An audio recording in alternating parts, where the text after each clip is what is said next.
they have this illusion that there's this sky daddy with a magic wand floating around granting wishes. That just really, in my research, isn't the case. It's more of a frequency, a divine frequency that is imbued in every living thing in the entire universe. In ancient times, people were more into spirituality. When we got to one of the highest advanced civilizations, which started out in Sumer and then migrated over into the land of Kemet before it became Egypt, the tablets date back about 6,000 to 8,000 years, but those tablets we discovered were recopied from even older tablets, which going back probably about 100 to 200,000 years prior.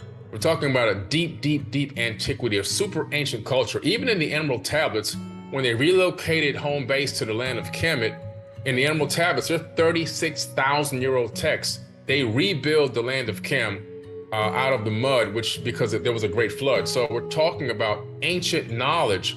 They said they rebuilt Kem. They didn't build it for the first time. They said they were going to bring it back up to a high level of civilization. So it was already high before the flood. We're talking about tens of thousands of years ago. And so they began to create these mystery schools at dawn of this new era, 36,000 years ago. The gentleman who started this, his name was Thoth, Thoth.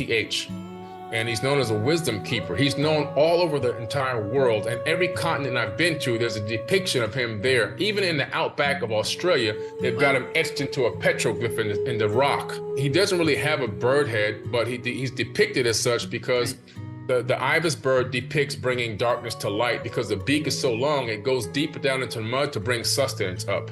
But he ruled over the land of Kemet for 14 or 16,000 years, roughly thereabout, according to the ancient Egyptians.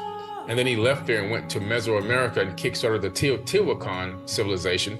In Mexico City, you have Teotihuacan, you have all down throughout Tulum and all the way down to Chichen Itza. That was all his master architectural plan. And Teotihuacan is part of his African name, which is also known as Tahuti. And Teotihuacan in Mexico really means the city of Tahuti that he built out there. So he left there, and that's why the pyramid complex there mirrors the one at Giza in Africa. And so these mystery schools started, and so these mystery schools were to teach the spirituality to adept initiates and to pass it down through verbal teachings. And then when some of these super masters began to pass away or leave or disappear, whatever you want to call it, some of these pyramid priests and temple priests realized the power that this knowledge had and began to alter and remix it. They understood the psychology and the neuroscience behind this and how it could control masses of people. So they started to twist the scripture and twist the words and kind of utilize it for darkness instead of light.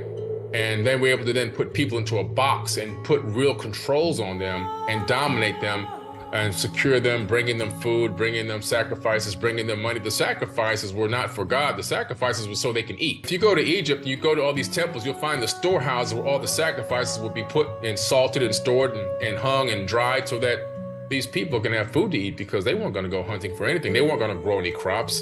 So it was all a big scam. So they took his teachings, his spiritual teachings. He's all about seeking the light, evading the darkness, understanding how to raise and be born again through conscious thought. The first baptism that was taught is in the Emerald Tablets. He talks about being baptized via elevated consciousness, being able to rise up to another level and look back to see where you were before. And you'll be born again many times in one lifetime if you continue to ascend. It had nothing to do with splashing water and dumping your head in the pool and all this other kind of stuff. That was also another twist of the information. If you look at the Emerald Tablets, so I wrote this book called Compendium of the Emerald Tablets, which has been a bestseller worldwide for 4 years. It's now, I think, currently number one out of 3 million books in ancient civilizations. In that book, I put the New Testament where Jesus is speaking, and I put both the Atlanteans' words from the Emerald Tablets side by side. And you see that Jesus is literally mimicking what he learned from the ancient mystery schools, which he learned directly from the Egyptian mysteries from Thoth the Atlantean's teachings. So he's not saying anything new in the New Testament. All those words that were spoken by him were information that he was taught, because the real text is 36,000 years old.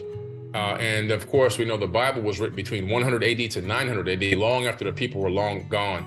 It's just a mimicking of ancient texts, and people began to take spiritual concepts, and a lot of different religions cropped out of his spiritual writings that he wrote in those Emerald Tablets.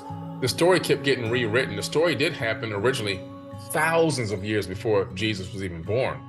And then the story kept getting copied over and over and over. The true story of Jesus has really never truthfully fully been read.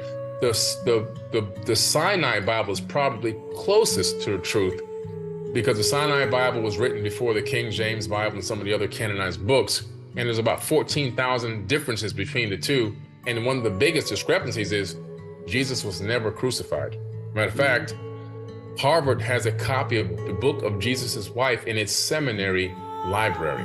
So most likely he got married, had kids, and the Merovingian bloodline most likely is still walking the planet till this very, very day. And so I think that those stories of the ancient, the ancient cultures having that same story over and over again was just it being copied again from culture to culture and being reread, and the names being slightly changed, but it happened originally thousands of years prior with Horus.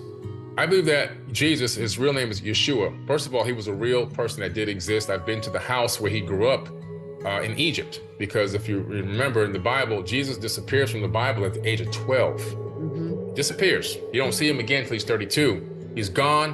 Where does he go? The Gospel of the Holy 12, which was left out of the Bible, has the answer.